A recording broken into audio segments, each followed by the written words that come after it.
Boa tarde, amigos e amigas da TV 247. Eu estou aqui com Ramatiz Jacino, historiador, e nós vamos aqui conversar sobre vários assuntos que dizem respeito à história do povo negro brasileiro, à história do Brasil. Jacino tem 64 anos, é professor do bacharelado em Ciências Econômicas e membro do Núcleo de Estudos Africanos e Afro-Brasileiros da Universidade Federal do ABC. Ele é mestre e doutor em História Econômica pela Filosofia da USP e autor de O Branqueamento do Trabalho, Transição e Exclusão e Desigualdades Raciais no Brasil. Com esse currículo seríssimo, respeitadíssimo, a gente vai começar falando de um assunto muito agradável. Vamos falar, e ele já tem interpretações, a gente já trocou ideias a respeito disso, vamos falar do fenômeno Rebeca Andrade. Essa ginasta que encantou o Brasil, encantou as Olimpíadas, volta com 2 medalhas e que representa um orgulho e muita coisa para o povo negro. Você, Ramatiz, que estuda isso há muito tempo, como é que você vê isso? Eu queria que você falasse um pouco da importância disso aí. Muito bem. Bom, em primeiro lugar, agradecer o convite aqui feito pelo Paulo, pelo 247. É sempre uma alegria poder contribuir e participar de um veículo de comunicação alternativo tão importante como esse que nós temos aí, que nessa realidade que a gente vive de uma mídia tão comprometida com o empresariado, enfim. A Rebeca realmente, e junto com a Raíssa também, que é a menininha lá do skate, ela acaba representando algo extremamente belo e luminoso nesse momento bastante difícil que nós estamos vivendo no Brasil e no mundo, tanto pela pandemia quanto por um governo genocida que nós estamos enfrentando, genocida, corrupto, racista, enfim, todos os adjetivos que nós sabemos. E a Rebeca representa um brilho nessa escuridão, e isso é muito importante. Agora, para além da alegria, do nosso orgulho de brasileiro, de ter essa menina que teve essa participação espetacular na Copa, eu acho que há que se registrar uma característica muito própria dela, e que não é só dela, é de várias famílias negras, né? Que é a mãe dela. Quer dizer, uma mulher negra, mãe solo, que criou, se eu não estou enganado, são 7 filhos, e que essa mulher criou esses filhos sozinha, e conseguiu, dentre outras vitórias, garantir que a sua filha chegasse a esse nível de perfeição, de expressão no esporte. Então, isso é muito significativo e retrata uma quantidade enorme de mulheres brancas e negras, mas em especial mulheres negras, em especial as mulheres pobres, que ficam nessa condição de criar a sua família sozinha, normalmente abandonada pelos seus companheiros. E aí, na qualidade de homem negro e pai, eu fico profundamente revoltado com o comportamento de grande maioria dos homens em relação à sua família, às suas companheiras, que normalmente abandonam essas mulheres, e essas mulheres têm que sobreviver dessa forma. E isso é uma realidade histórica, que tem a ver com esse comportamento de homens, resultado de uma sociedade machista, e tem também a ver com a maneira como se construiu a nossa sociedade, onde as famílias negras foram desagregadas, onde as famílias negras foram destruídas, vendidas no tempo da escravidão, para um e para outro, e mesmo depois da escravidão existiram vários processos de desagregação da família negra. Então, essa vitória dessa moça e da sua mãe também é uma vitória e é um grande exemplo, um espelho do heroísmo das mulheres negras, das mulheres pobres em geral no nosso país. Esse episódio ocorre uma semana depois, em que nós tivemos um outro debate aqui no Brasil, que você participou, escrevendo um artigo que o 247 publicou, que foi aquela iniciativa de colocar fogo na estátua do Borba Gato. E você escreveu um artigo que é muito importante pela ponderação, abordando vários lados. Eu gostaria que você colocasse aqui sua opinião, sua visão desse episódio, que gerou muita polêmica, gerou bastante discussão entre progressistas, lideranças de esquerda e aquela população legitimamente preocupada com os nossos destinos aí. Olha, a ação desenvolvida por aqueles jovens de ataque, né, aquele símbolo da opressão, do crime continuado, do assassinato, do extermínio de jovens, do extermínio da população indígena, escravização da população negra, pode para alguns ser considerado uma ação exagerada e que daria motivo para o outro lado, ou seja, para a direita racista, também ter ações semelhantes, e eles fizeram isso. Contudo, aquela ação, no que diz respeito à suposta violência praticada, não tem paralelo, não dá para se comparar, em hipótese nenhuma, com a violência continuada que foi perpetrada pelos bandeirantes, que, na verdade, eram quadrilhas de criminosos, de assassinos, escravizadores, estupradores, que iam para os sertões para conquistar e para dominar e para roubar a terra dos indígenas e contribuir, inclusive, com a escravidão negra. Então, é uma ação que, na verdade, dentro dessa realidade, dessa história de violências e massacres na nossa sociedade, é uma ação muito pequena na frente disso. E segue um pouco aquelas ações que foram desenvolvidas por vários grupos na Europa, nos Estados Unidos, a partir do assassinato do George Floyd e da campanha internacional que foi feita, né, por Vidas Negras Importam. Então, é nesse sentido que a ação não pode ser caracterizada como algo tão violento assim. Mas o mais importante é que essa ação ela acaba pautando, como o próprio Paulo Galo colocou, pautando um debate que é importante na nossa sociedade, que quando fica se homenageando esse tipo de gente que só fez mal à população brasileira. E, particularmente aqui em São Paulo, você vê que nós temos, além da estátua do Borba Gato, nós temos rodovia dos Bandeirantes, nós temos Palácio dos Bandeirantes, nós temos rodovia em Anguera. Então, nós temos a iconografia e as referências geográficas muito em homenagem a esse grupo que, na verdade, precisa ser desconstruído, essa história, que é uma história de horror, uma história de crime contra aqueles que foram oprimidos. Então, nesse sentido, aquela ação deve ser considerada uma forma também de reescrever a história. A história precisa ser reescrita. Como eu disse no artigo, às vezes com palavras, às vezes com concreto, às vezes com fogo. Você fala que escrever e reescrever a história por parte de oprimidos e opressores é um exercício comum, quase que obrigatório na evolução das sociedades humanas.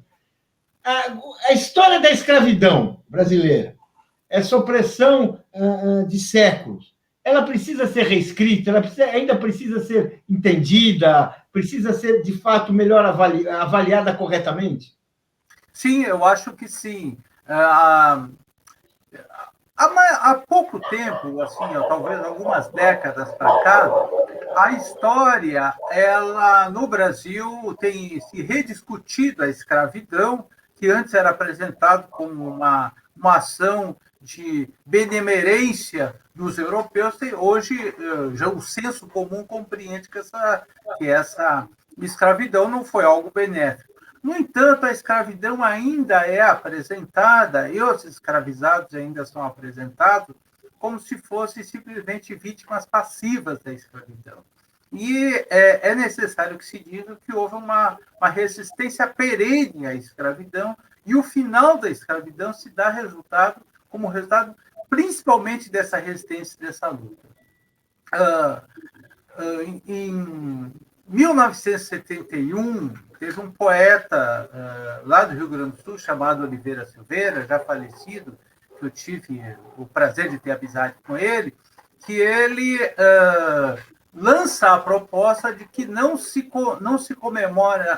comemorasse mais o 13 de maio, até então os negros comemoravam o 13 de maio, passasse a comemorar o dia 20 de novembro, como o Dia Nacional da Consciência Negra. Isso foi abraçado pelo movimento negro, isso se transformou, alguns negros e não negros ocuparam espaços de poder no parlamento, no executivo, e hoje é oficialmente o Dia Nacional da Consciência Negra.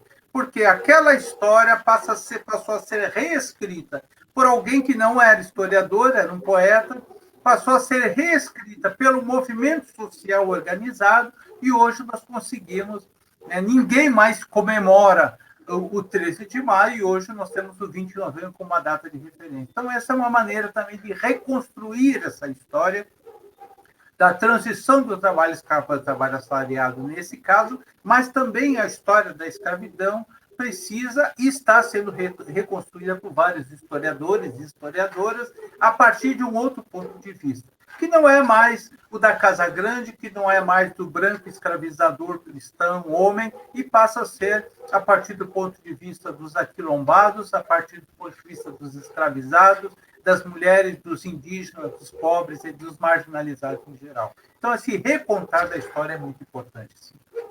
Eu acho importante, até porque volta e meia tem uma discussão que é aquela tentativa de naturalizar a escravidão e, portanto, naturalizar os bandeirantes, um argumento assim, naquelas circunstâncias, daquela época, era a saída para o progresso, era a saída econômica, e a gente sabe que tudo isso não faz sentido. Agora, eu gostaria que você comentasse, você que faz uma crítica, e a gente também vai fazer aos modismos, às ideologias, às tentativas de naturalizar a opressão. Eu queria que você comentasse isso, porque é como se assim, olha, naquela época a escravidão não era tão perversa assim. Gostaria que você comentasse isso, porque é um ponto que volta também. Normalmente, quem usa esse tipo de argumento são aqueles que foram os descendentes, que são os descendentes dos beneficiados por aquela escravidão. Aqueles que são, ou que têm compromisso com esse segmento. Então, aqueles que foram beneficiados pela escravidão, seja beneficiado diretamente, porque hoje nós temos a nossa elite, a nossa classe dominante, são herdeiros dos escravizadores, ou beneficiado individualmente por uma sociedade racista que se construiu e que privilegia determinado grupo social, especialmente as pessoas que têm a pele clara. Então, essa é um olhar. A argumentação de que naquelas circunstâncias aquilo era usual também é uma argumentação cínica, porque existiu ao longo das sociedades, por todo o planeta, existiam formas alternativas, outras formas de organizar a sociedade. E menos ainda é possível aceitar a argumentação de que a escravidão, em algum momento, beneficiou os escravizados. A escravidão só beneficiou os escravizadores.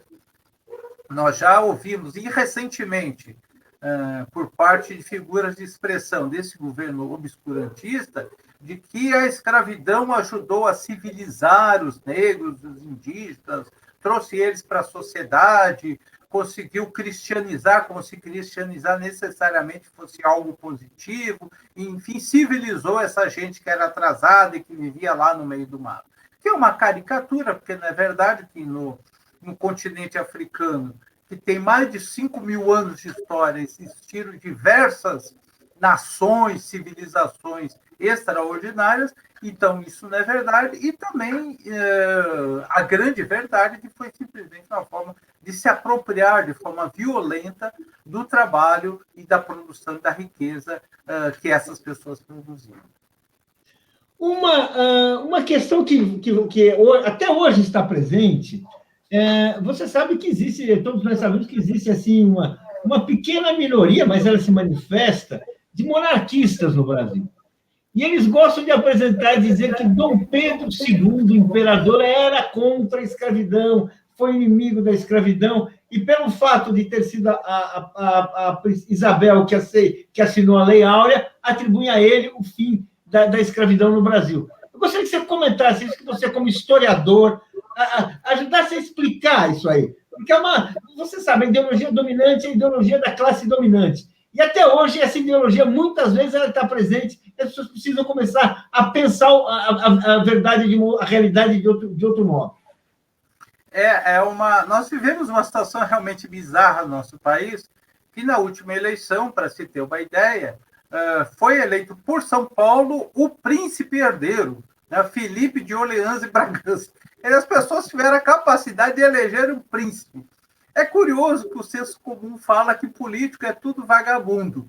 Agora, eu não consigo imaginar algo mais inútil, mais vagabundo do que a família real, que até porque não é eleito, não for eleito para se tornar rei.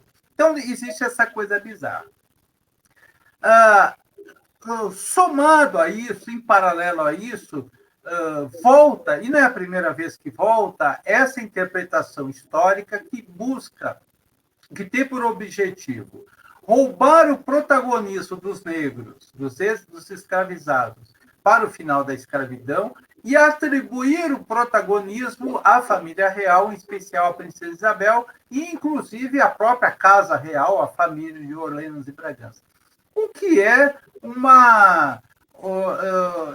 vou tentar utilizar uma palavra menos pesada, o que é um assinte, que é um tapa na cara na população negra que lutou contra a escravidão. Os principais responsáveis pela escravidão no Brasil é a família real, né? É a família real portuguesa.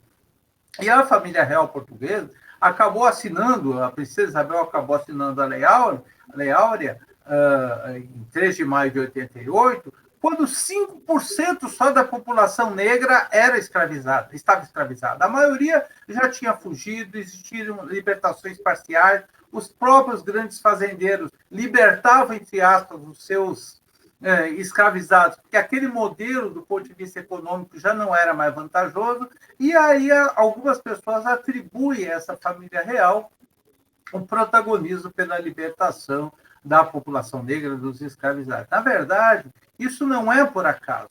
O objetivo é justamente, de maneira a legitimar a opressão de hoje, a discriminação, a marginalização que os negros estão submetidos até o dia de hoje, para legitimar o presente, procura-se construir uma narrativa do passado que rouba desses negros o protagonismo pela sua própria libertação. Então, a libertação passa a ser obra de uma princesa cristã, boazinha, branca, que libertou os coitadinhos. Isso é tão grave, esse movimento vai e volta, que hoje nós temos a maior rede de comunicação do país, que está agora estreando uma novela, se não me engano é dia 10 agora, e segundo os trailers da novela, apresenta Dom Pedro II como um abolicionista, aquele que lutava para libertar os escravizados, em contraposição aos fazendeiros que eram contra a escravidão. Então, isso é uma forma de falsear a história. E aí, enquanto aqui nós, no 247, temos um público grande, mas é um público que não se compara ao público da Rede Globo, a Rede Globo consegue veicular essa sua verdade para 100 milhões de pessoas aproximadamente, que é o público que assiste a Rede Globo. Então, é uma luta bastante difícil que a gente enfrenta para procurar apresentar uma narrativa histórica minimamente razoável e baseada em fatos, e não com o objetivo de privilegiar o setor dominante, que continua até hoje aí oprimido. Max, você tem um artigo que eu achei muito interessante, que você fala, é um artigo sobre o golpe de 2013 e 2016, em que você fala da questão étnica no golpe, em que você cola a questão do trabalhador, do negro, da opressão racial, com a opressão de classe, e você trabalha com esse elemento, e isso fica importante, é uma coisa que é quase invisível, imperceptível, não é invisível, é imperceptível, e que, na verdade, se torna um elemento importante na história do golpe, na história de uma reação que levou o Bolsonaro, uma reação de ultradireita, fascista, que levou Bolsonaro, teve como saldo final a condução do Bolsonaro ao Palácio do Planalto. Explica isso. Como é que aparece isso? Como é que se detecta essa presença étnica que é mascarada? É mascarada. As pessoas não vêm ou fingem que não vêm, e tem todo um sistema para a gente não enxergar. Fala isso aí, achei muito curioso, muito importante isso que você escreveu. Deixa eu tentar falar sobre isso aí, tentar não ocupar muito tempo, mas o tema é um pouco complexo e eu gostaria de abordar preliminarmente uma questão que eu acho muito importante. A esquerda, tradicionalmente no Brasil, considera que a questão racial é secundária. A esquerda ortodoxa, que nós estamos falando. Secundária porque a questão central é de classes, né? E parte da premissa de que os trabalhadores brancos, os trabalhadores negros, são igualmente explorados pelo capital. Por outro lado, uma parte do movimento negro entende que a discussão da questão racial é uma questão puramente étnica, uma questão identitária, e que não está vinculado à questão de classe. Então, existem esses dois olhares, esses dois pensamentos no Brasil.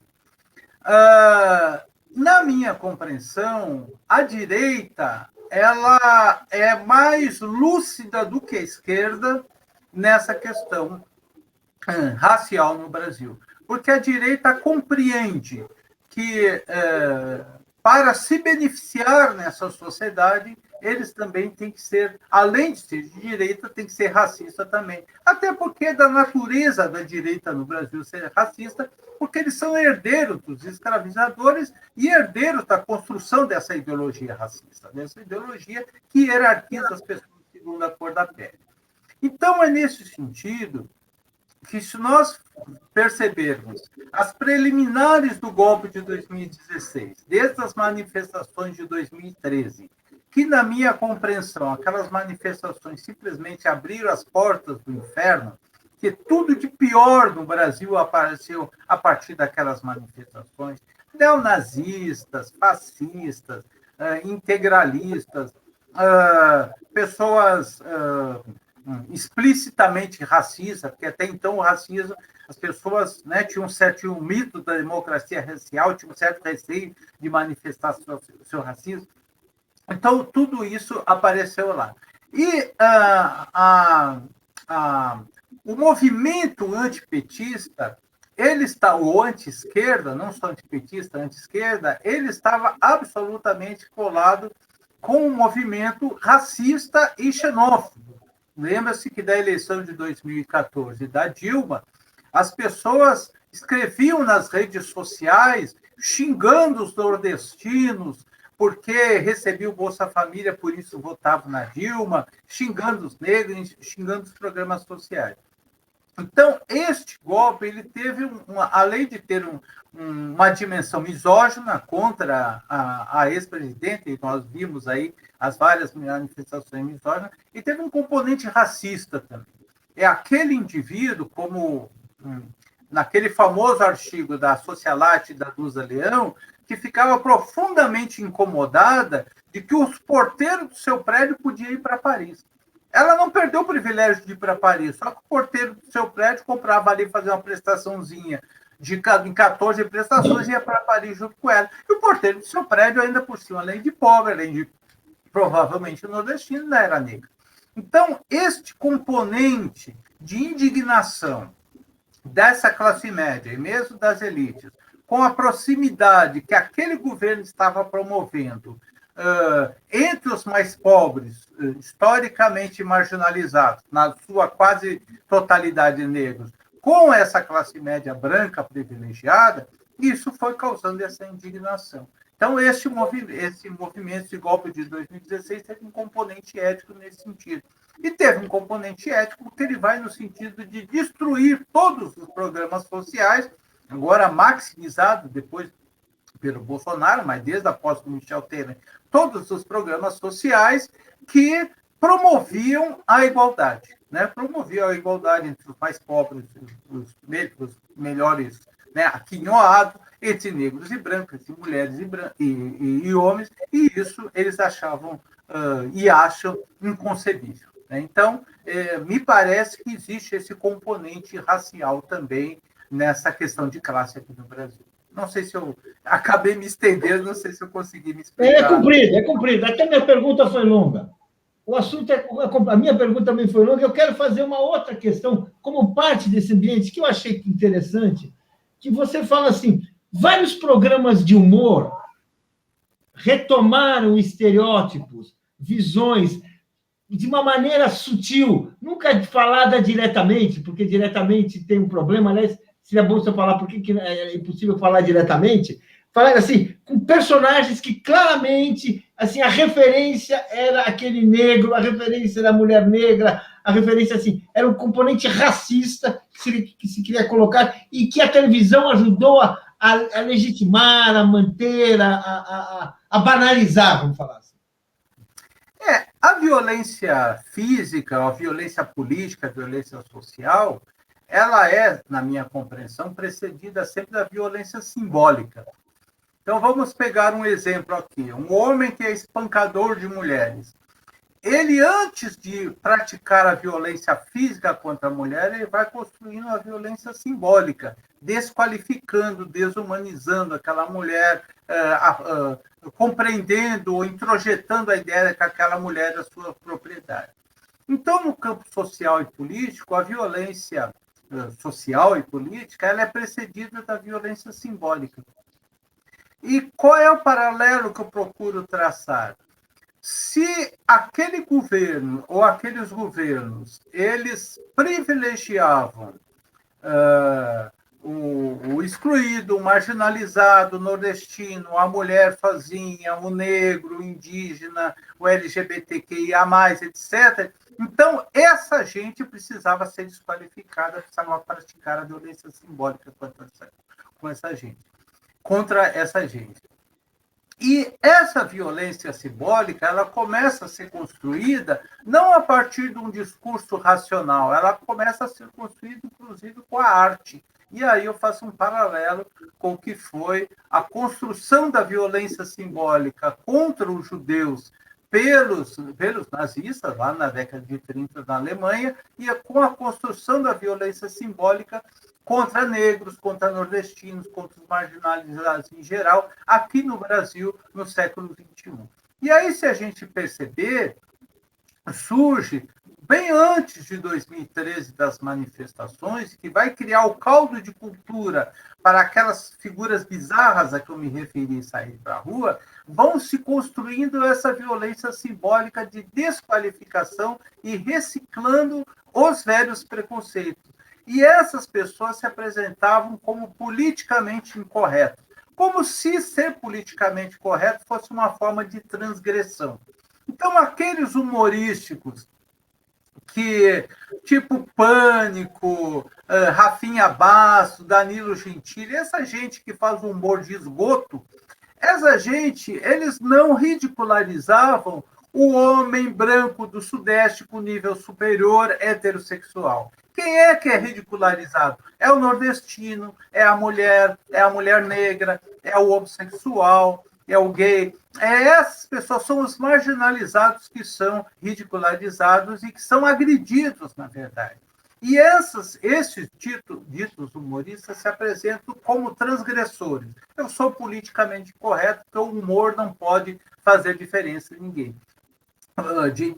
E, na verdade, eles estavam criando um caldo de cultura, reciclando os velhos históricos preconceitos para desqualificar essa gente, e aí, a partir daí, vai se justificando. A partir do momento que se cria que essa violência simbólica está estabelecida, se pode partir para a violência física ou a violência política, que foi o impeachment. E a violência física que nós vemos até hoje. Não é por acaso que a gente vê grupos que se apresentam como cristãos, invadindo os terreiros de candomblé, agredindo as pessoas, destruindo as imagens e matando. No Rio de Janeiro, existe um negócio que eles chamam bonde de Jesus, ou então o tráfico de Jesus, que fazem isso. Então, essa gente se alia, inclusive, ao tráfico para praticar esse tipo de violência.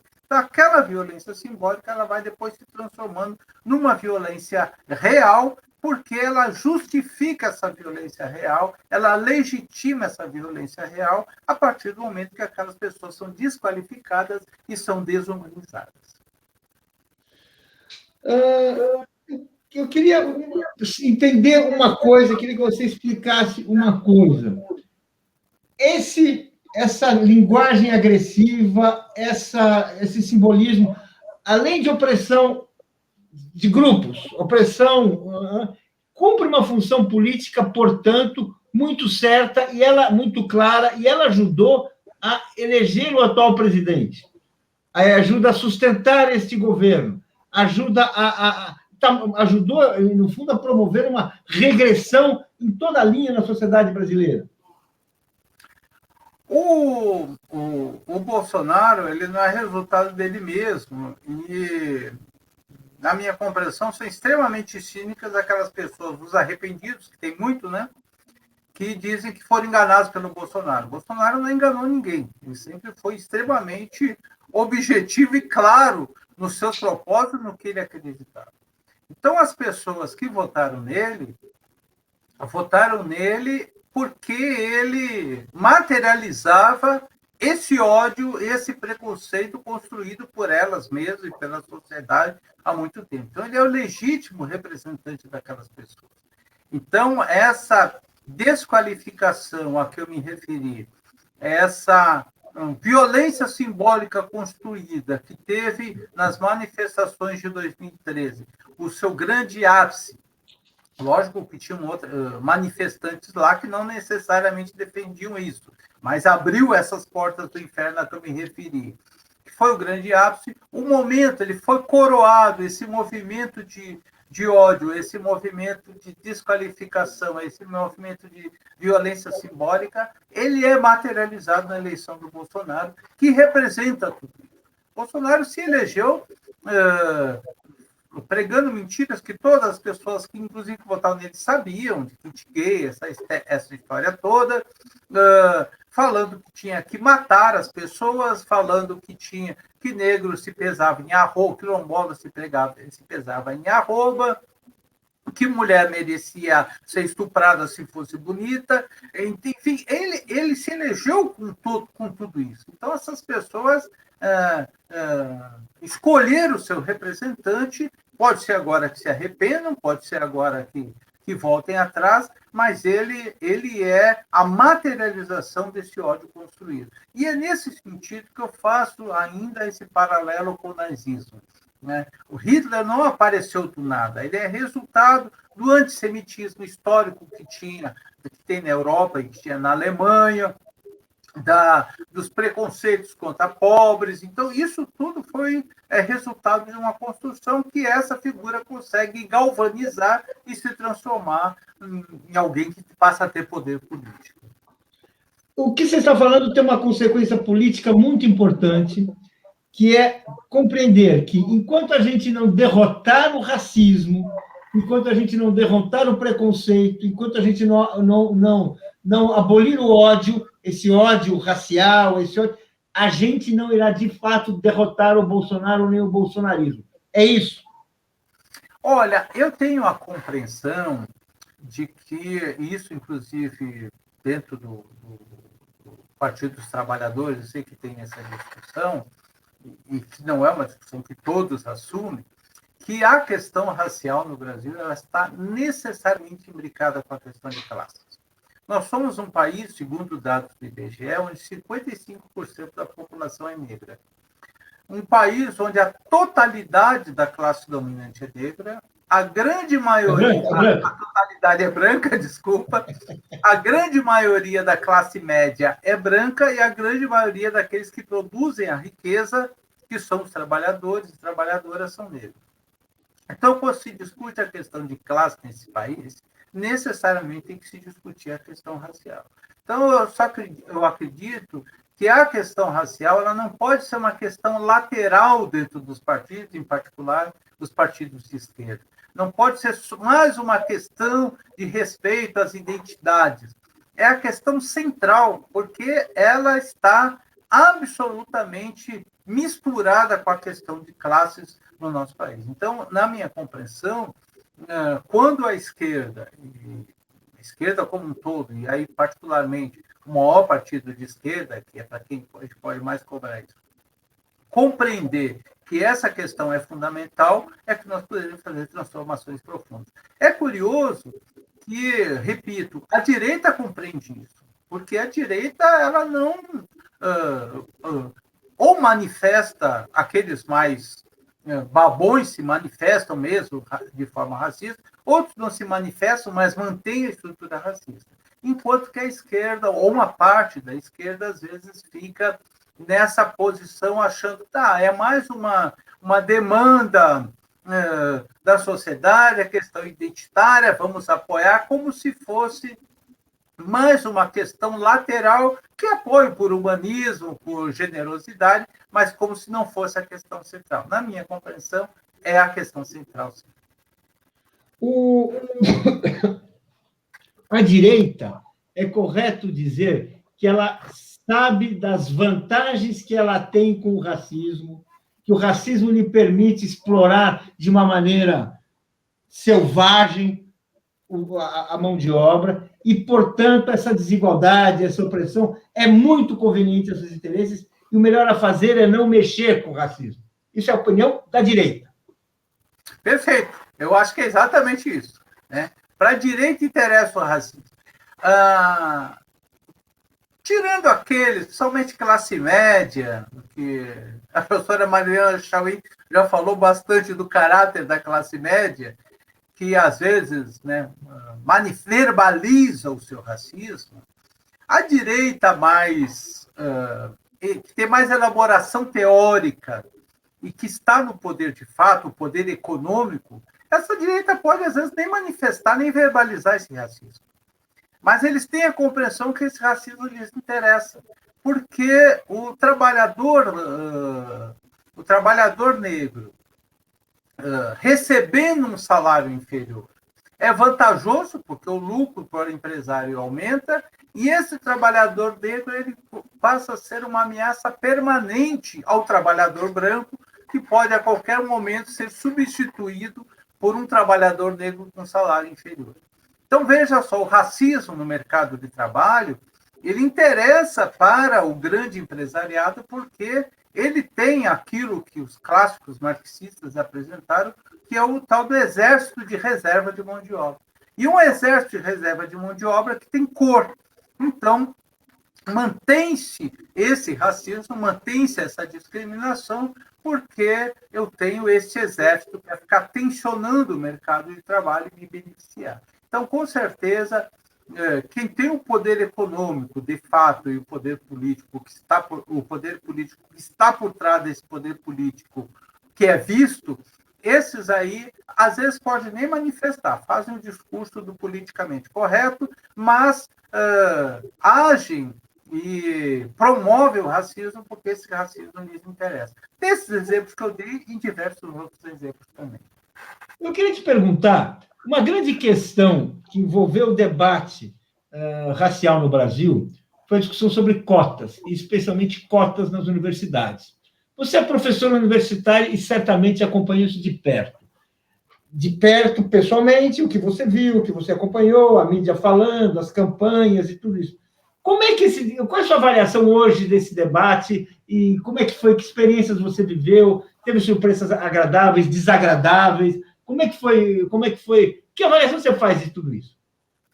Olha, o debate a respeito da oportunidade ou não das cotas, na minha compreensão, está superado a partir da decisão do Supremo e a partir de todas as pesquisas que mostram o bom desempenho dos cotistas, em alguns casos superior aos não cotistas.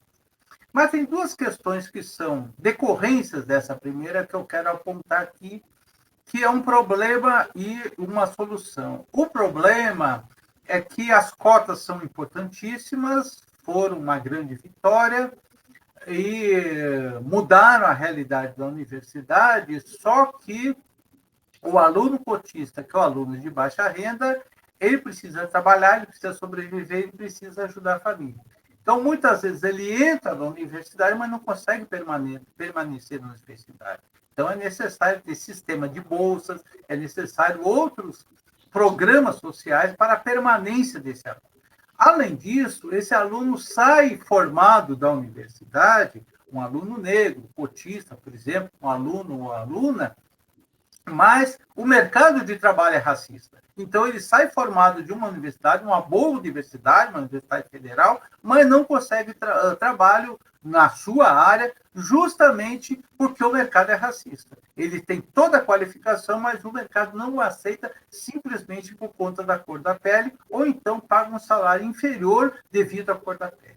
Então, é necessário ter outros programas sociais no pós-cota, que com certeza isso será possível só com outro tipo de governo, não com esse governo que está aí. O que tem um outro aspecto que eu acho positivo, que normalmente não se chama muita atenção, que para além da justiça social, as cotas de hoje na Universidade Federal da ABC, que é umas que mais avançaram na questão da cota, as cotas que hoje nós temos cota para negros, alunos oriundos de escola pública e cotas para transexuais. Né? Então, o que tem mais avançando, e hoje está se discutindo cota na pós-graduação. Então, para além da justiça social da cota, é necessário que se diga que a universidade é um espaço de debate acadêmico e de debate do pensamento. E o pensamento se constrói a partir de diversos olhares, de diversos pontos de vista. Uma universidade, como era se nós colocarmos há 50 anos atrás, que era uma universidade branca, uma universidade masculina, uma universidade cis, uma universidade com pessoas oriundas das elites, era uma universidade que fazia um tipo de produção acadêmica. Hoje nós temos uma universidade muito mais rica, porque ela tem mais pluralidade de pensamento, de olhares e de saberes anteriores à universidade. Então, numa universidade como a que eu trabalho, que eu tenho muito orgulho, muita alegria de trabalhar lá, que nós temos uma quantidade grande de mulheres, temos uma quantidade grande de negros, tanto alunos como professores, como da graduação e pós-graduação, que tem alunas e alunas trans, que tem alunos de outros países, isso cria uma pluralidade de pensamento que enriquece a universidade. Não é por acaso que as universidades federais, e eu cito particularmente da Universidade Federal da ABC, estão aí dos rankings internacionais entre as melhores universidades. Por quê? Porque essa pluralidade do pensamento enriquece toda a construção acadêmica que nós fazemos lá. Então, esse é um outro aspecto positivo que, para além da justiça social, enriquece, fortalece e qualifica a universidade, o debate acadêmico. Eu queria mudar um pouco de assunto. Você está se preparando para passar 1 ano e meio de estudos em Portugal, preparando uma nova pesquisa, um novo estudo. Eu queria que você falasse um pouco isso. Eu acho que o tema é importante, a gente já conversou, mas você explica uma questão bastante importante, que você vai discutir aí, pouco abordada do ponto de vista dos trabalhos acadêmicos. Eu acho que todos nós aí temos curiosidade em saber. Uma curiosidade, como militante do movimento negro desde lá da década de 70 e como pesquisador, é as razões que levaram e levam alguns segmentos da população negra ao conservadorismo. Aquelas pessoas que defendem a sociedade como está, a sociedade que, não obstante, lhes oprime. O que leva negros a se tornarem conservadores. E alguns até de direita, e nós temos vários exemplos aí. Na década de 30, uma das mais importantes organizações negras que existiu no Brasil foi a Frente Negra Brasileira, que congregou uma quantidade enorme, mais de 6 mil negros no Brasil inteiro, tinha praticamente todos os estados do país, e era uma grande organização negra. Essa organização, ela teve algumas das suas lideranças que fizeram parte da ação integralista brasileira, que é uma versão do nazifascismo aqui no Brasil na década de 30. E isso é algo que tem sido incômodo grande para alguns setores do movimento negro, como eu, que acho estranho como é que negros aderem a uma ideologia de extrema-direita. Então, o que eu busco é pesquisar as razões que levaram a isso. Então, para além da indignação como militante que isso me traz, na qualidade de pesquisador, eu quero ter o necessário distanciamento histórico e emocional até para compreender as razões que levaram a isso. E aí, agora, a pesquisa está no começo, mas tem alguns aspectos que eu percebi ainda embrionariamente dessas razões. A primeira é que parece ser da natureza dos setores oprimidos procurarem, lógico, se inserir naquela sociedade que os rejeita. E se inserir nessa sociedade, às vezes, pressupõe que você aceite e incorpore as regras daquela sociedade, inclusive as regras mais conservadoras. Então, se inserir na sociedade, naquela época, é, por exemplo, você ser católico, praticante, participar da Igreja Católica e abandonar a sua religião ancestral, você abandonar a sua cultura ancestral, manifestar naquela época pelo samba, pelo lundu, pelo samba de umbigada, e incorporar a cultura que aquela sociedade estabelecia. Então, esse conservadorismo pode ter sido também, parece ter sido uma certa constante. Por outro lado, a esquerda, e aí particularmente na época era o partido, os anarquistas, depois o Partido Comunista, com esse discurso generalista, não conseguia dialogar com esse segmento e apresentar perspectiva de atendimento de suas demandas de uma sociedade que os discriminava. Então, o discurso generalista, olha, quando acabar o capitalismo, quando nós implementarmos o comunismo, todos serão iguais. Então, você vai esperando aí. Enquanto isso, você continua apanhando da polícia, você continua morando na periferia, né, nas favelas e tal. Então, esse discurso não calava nesses setores. Por outro lado, e aí é uma construção um pouco longa do pensamento do integralismo brasileiro, que não dá para afirmar que é simplesmente uma versão tupiniquim do nazifascismo, porque eles têm características próprias, que no discurso, pelo menos, contemplava as demandas daquela população negra a partir do momento que eles faziam um discurso que o Brasil era resultado da construção harmônica e colaborativa das três raças, né, que eram os indígenas, os brancos e os negros, e que, portanto, os negros mereciam ser integrados nessa sociedade. Lógico que eu estou sendo muito rápido aqui, superficial, mas esse era o discurso, em linhas gerais, que o integralismo fazia. Um discurso esse, falso, verdadeiro, mas um discurso que calava fundo nos corações e mentes daquela população, em particular das suas lideranças, que eram aqueles que eram mais intelectualizados e tinham acesso a esse tipo de formulação do pensamento. Então, me parece que essas seriam as duas principais razões, como eu disse, a pesquisa está no início, preciso aprofundar isso, mas as razões que, grosso modo, me parece que fizeram com que essas lideranças negras tivessem uma simpatia, não todos, existiam negros comunistas, com certeza, mas uma certa simpatia pelo integralismo e uma certa rejeição ao comunismo. Por exemplo, quando a gente vê, por exemplo, políticos como o Celso Pitta, que foi prefeito de São Paulo, um prefeito malufista, integrado. Como é que você... Ele teve algum significado? O desempenho dele teve algum significado para a população negra? Olha, é curioso que, além de Celso Pitta, existiram outros políticos negros conservadores e de direita, inclusive no período da ditadura. Posso citar também um malufista que foi eleito presidente da Câmara Municipal de São Paulo, foi o Paulo Rui de Oliveira, bem antes do Celso Pitta. Nós tivemos um deputado chamado Adalberto Camargo, foi um deputado federal também de direita.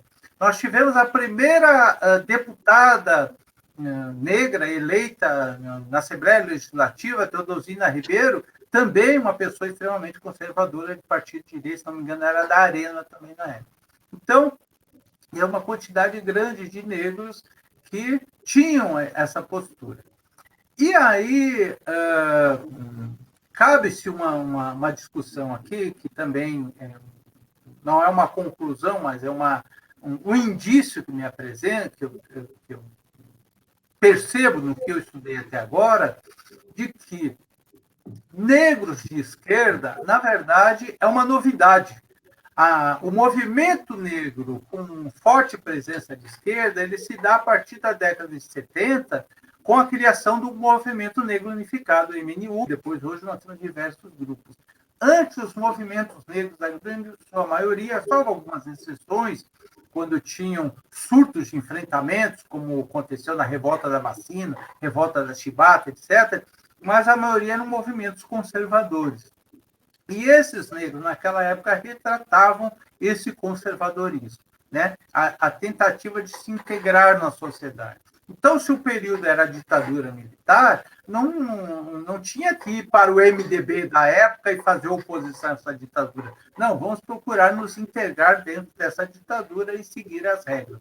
Então, me parece que esse foi um pouco o movimento que teve e que fez com essa quantidade significativa de lideranças negras, aqui no caso parlamentares, prefeitos, etc., que tinham esse posicionamento conservador. Sim. E agora, deram alguma contribuição para o movimento negro? Deram uma contribuição a partir do momento que deram certa visibilidade por estarem lá ocupando esses espaços, e mais do ponto de vista de ações coletivas, de melhora da condição da população negra, não. Então, aí eu quero fazer um exemplo aqui, em que pese hoje, lamentavelmente, ela, hoje não há algum tempo, né, saiu do PT e caiu nos braços da direita, dos fundamentalistas. Então, eu queria fazer a comparação aqui com o governo da Marta Suplicy, uma mulher branca, daqui do Sudeste, da família Smith Vasconcelos, casado com a família Suplicy, de tradição, e do Celso Pitta, um homem negro, que é carioca, que veio para cá e tal. Do ponto de vista da população negra da cidade de São Paulo, quem mais beneficiou essa população foi o governo petista encabeçado pela Marta Suplicy, e não o governo do negro Celso Pitta. Então, em que pese a visibilidade, do ponto de vista de atender a coletividade, foi a esquerda que atendeu essa coletividade. Então, por isso que eu acho que é uma discussão que é possível ser superada e que ainda, de parte do movimento negro, ainda está muito focada na questão do indivíduo, né? Quer dizer, ter um homem negro lá, agora ter um homem negro lá, melhorou a condição da maioria dos negros da cidade? Não melhorou. Né? No fim, foi uma mulher branca. Mas não foi uma mulher branca porque ela, mulher branca, era melhor. É porque era uma mulher branca de um partido de esquerda. Se ela tivesse hoje, com as companhias que ela anda hoje, certamente ela não faria aquele governo. Mas é porque era um partido de esquerda. Então, por isso que a questão política, ideológica, para mim, ela deve pautar também a discussão da questão racial. Olha, eu acho muito bom, estamos chegando assim, nos finalmente aqui, e eu queria saber justamente que perspectiva você vê, tanto para o Brasil, a política brasileira, que enfrenta essa tragédia que se chama Bolsonaro, e para a recuperação, para um avanço dos direitos da população negra, para a queda nessa igualdade, para uma conquista de direitos, uma ampliação desses direitos. Como é que você vê isso, essa perspectiva aqui, no próximo período, vamos falar assim, que é essa coisa genérica que dá para pensar um pouco mais? Olha, como diria o Gonzaguinha, eu acredito na rapaziada, né? Então, eu sou muito otimista com as novas gerações que estão chegando aí de lutadores e ativistas.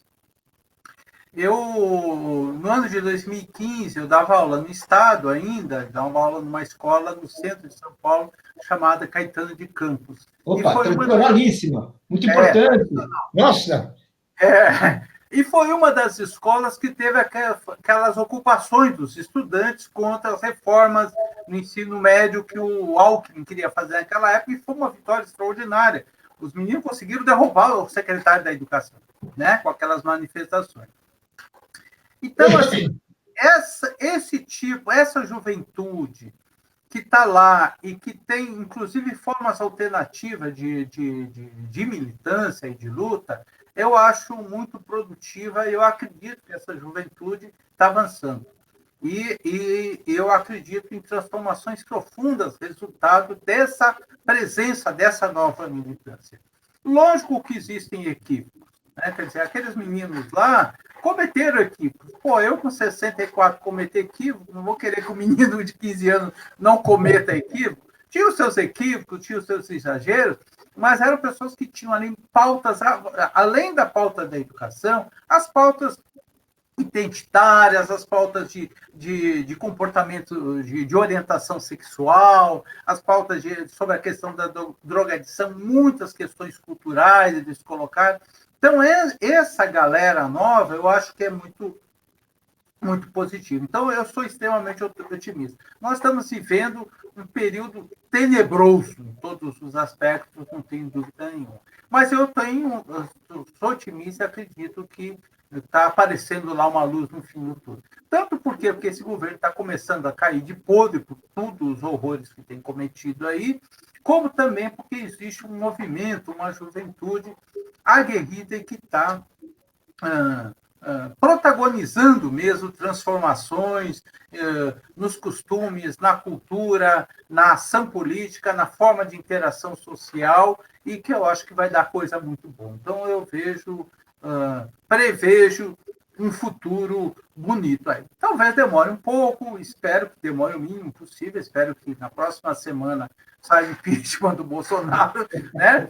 Mas pode ser que demore um pouco, mas eu acredito que nós vamos sair dessa e a gente vai melhorar e vai reconquistar um país mais uma vez, citando o poeta, como diria Gilberto Gil, que esse mundo vire em festa, trabalho e pão.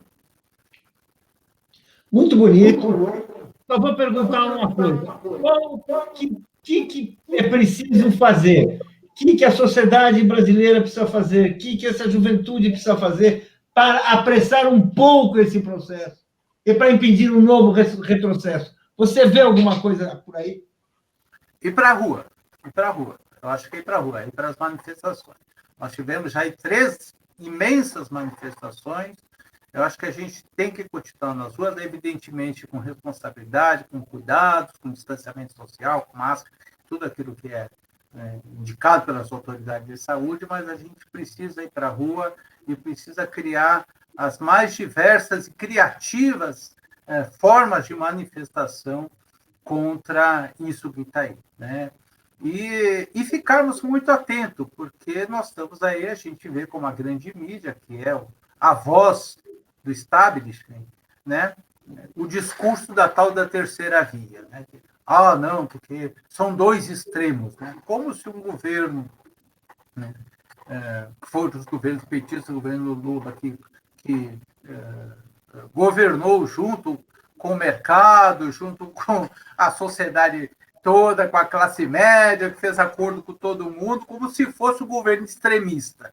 Não tinha nada de extremista, muito pelo contrário, para o bem ou para o mal, alguns críticos à esquerda dizem que era para o mal, foi, na verdade, um governo de colaboração de classes, né? Que melhorou extraordinariamente a condição da classe trabalhadora, mas que permitiu o lucro, inclusive, e aí temos até algumas críticas, como o lucro não foi mexido, a propriedade agrária não foi mexida, mas foi um governo que foi um governo conciliador. Então, apresentar como um governo, como 2 extremos, como se lá e cá, os 2 extremos é uma mentira. Então, acho que a gente tem que ficar atento a isso, saber que é necessário lutar e saber que é necessário que esse país volte a ser algo positivo. Mas, certamente, é com a luta e com o protagonismo da juventude, na minha compreensão. Os velhinhos, como eu, podem começar a pôr um pouquinho o pé no freio, apoiar, mas deixa a juventude encabeçar isso aí, porque eles são bons nisso. Bem, eu queria agradecer, professora Ramatiz Jacino. Olha, muito bom o seu depoimento. Espero que você faça uma boa viagem para Portugal. Aguardamos o seu próximo livro, será o 4º livro que você publica. Olha, vamos lá. Queria agradecer seu depoimento, muito importante. Muito obrigado e até a próxima. E vamos ficar conversando de vez em quando. Vamos sim. Eu que agradeço, muito obrigado. Parabéns aqui pelo trabalho do Paulo Moreira Leite, do 247, toda essa equipe aqui que a gente tem acompanhado e onde a gente consegue se informar, né? Muito obrigado pelo trabalho. Grande axé, um grande abraço para todos. Obrigado, bom trabalho e boa viagem. Até a próxima.